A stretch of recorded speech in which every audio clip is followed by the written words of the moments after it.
the levels of health facilities in the Gambia. We have minor health facilities and major health facilities. And major health facilities supposed to have operating theaters to deal with emergency cesarean sections. That is to save women from giving birth to stillbirths or emergency interventions where the need arises.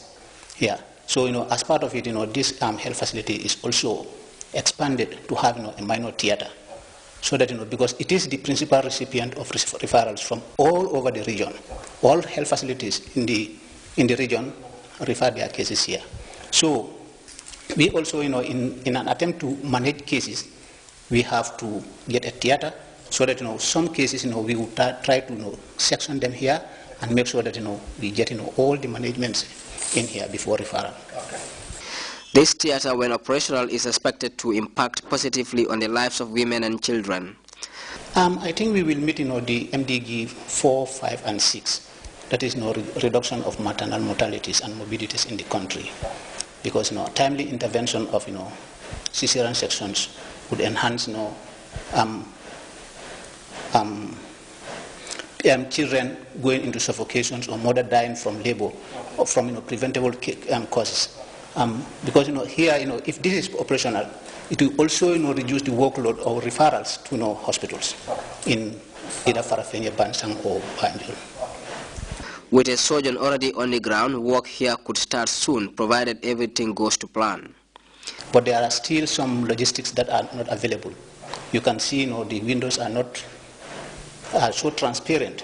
So there are other gadgets that are still in play, coming. So, but UNFPA have promised to provide a lot of gadgets. So probably by next week, we expect them to come and assess. The surgeon and the anesthetist have made their assessment. So they have recommended, and I have written to that effect. So now I'll just pass the recommendations so that these materials will be supplied in. Soma Major Health Center, according to Sani, has a catchment area population of over 47,000, including the Kians and Jaras. This new development is not only expected to manage so many cases, but will reduce the burden on Farafenni Hospital, which requires ferry crossing and a great deal of travel time to Bansang and Basse.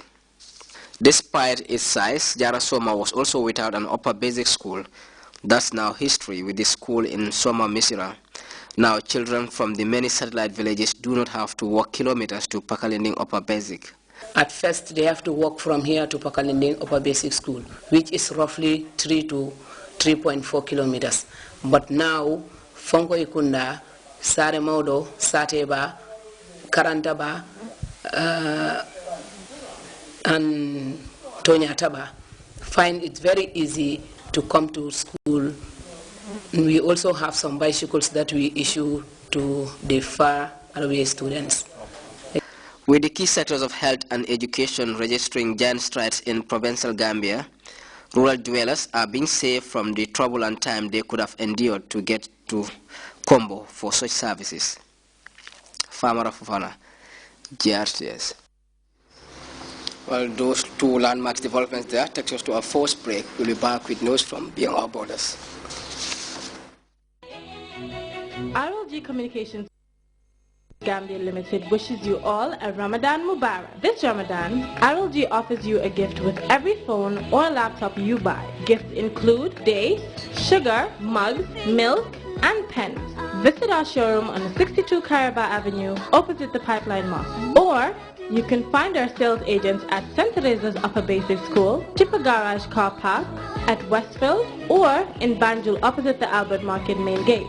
For more information, please call 437-1170 or 744-9106. A blessed Ramadan from RLG. RLG, proudly yours. Welcome back. The Israeli cabinet met on Sunday, but few details emerged there about renewed peace talks with Palestinians. Prime Minister Benjamin Netanyahu said negotiations would be tough and any draft treaty would be put to a referendum. The U.S. Secretary of State said Friday Israeli and Palestinian negotiators would meet in Washington. Direct talks between the two sides have been stalled since 2010.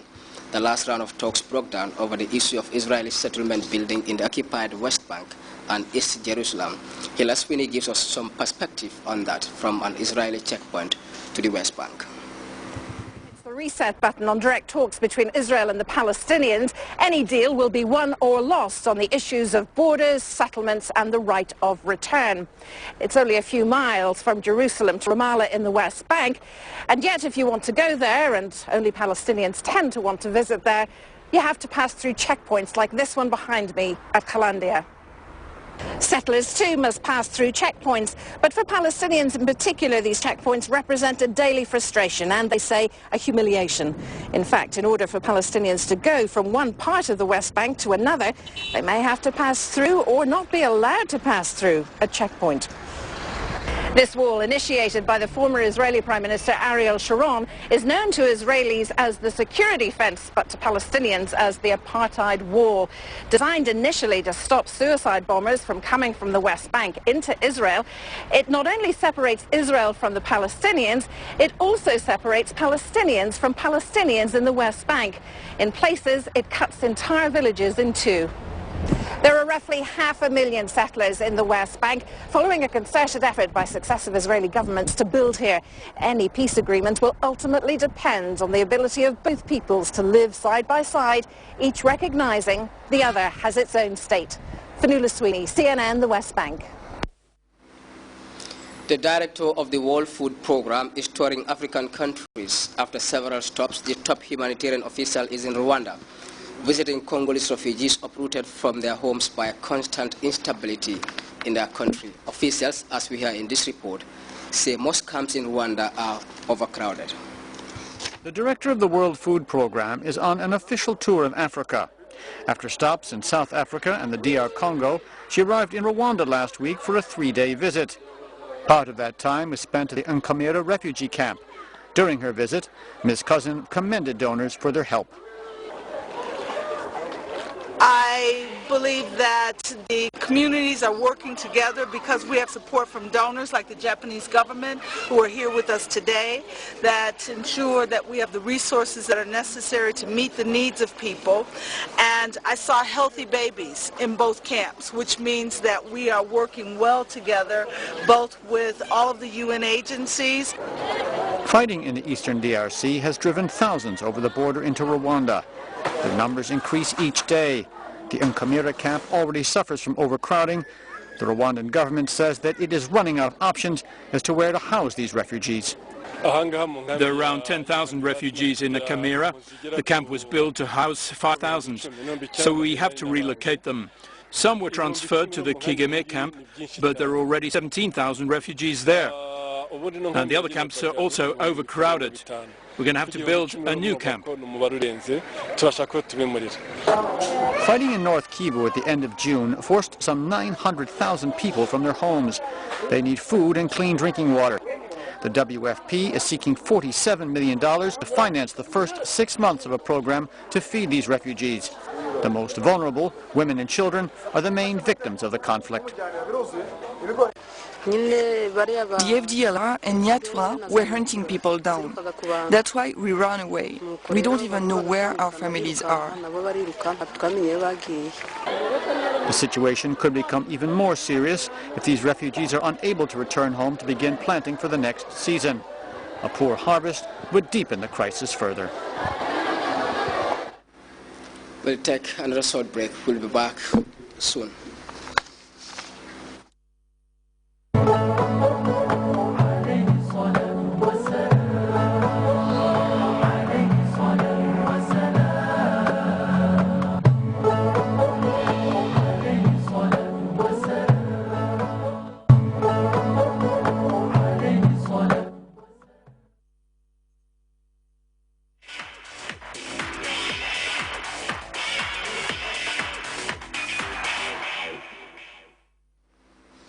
Welcome back. And in sport, a local Nawetan football team in Tabokoto has benefited from a donation of football materials worth over $40,000.